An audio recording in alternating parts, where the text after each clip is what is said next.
तुमची भांडणं कशामुळे होतात माहितीये? तुम्हाला ना समोरच्याकडून खूप अपेक्षा आहेत, म्हणजे प्रेमही तेवढंच आहे, पण त्या भांडणाचं कारण म्हणजे त्या अपेक्षा आहेत. तुम्ही एखादी चूक झाली की हे नाही बघत माझं काय चुकलं, पण त्या व्यक्तीचं काय चुकलं आणि त्या व्यक्तीला ब्लेम करत राहायचं. माणसाने कधीच अशी चूक करायची नाही. मग ते नातं कोणतंही असो ते तुटणारच, जर तुम्ही फक्त समोरच्या व्यक्तीची चूक बघत राहिलात. आधी एखादी चूक झाली तर विचार करा की त्यात तुमची काय चूक होती, ती सुधारण्याचा प्रयत्न करा. म्हणजे समजा मी गुलाबाच्या झाडाला सांगितलं की तुला चाफ्याचं झाड व्हावंच लागेल, तू होत चाफ्याचं झाड. मी किती त्याला ओरडलं, रोज नुसतं पाणी घालतीये त्याच्यावरती, ते होईल का चाफ्याचं झाड?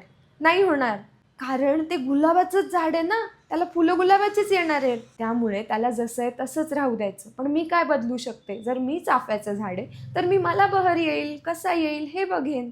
तेच आहे, आपण स्वतःला बदलू शकतो, समोरच्याला नाही. आपल्याला नाही कळत समोरच्या व्यक्तीला काय आहे, त्याच्या मनात काय, पण आपल्याला हे कळतं की आपल्या मनात काय. त्यामुळे आपण आपल्यालाच बदलायचं. आपल्याला जी गोष्ट 6 दिसते ती समोरच्या व्यक्तीला 9 दिसूच शकते. प्रत्येकाचा बघण्याचा दृष्टिकोन वेगळा असूच शकतो. त्यामुळे सुखाची व्याख्याच ही, अपेक्षा ठेवायच्या पण स्वतःकडून, दुसऱ्याकडून नाही.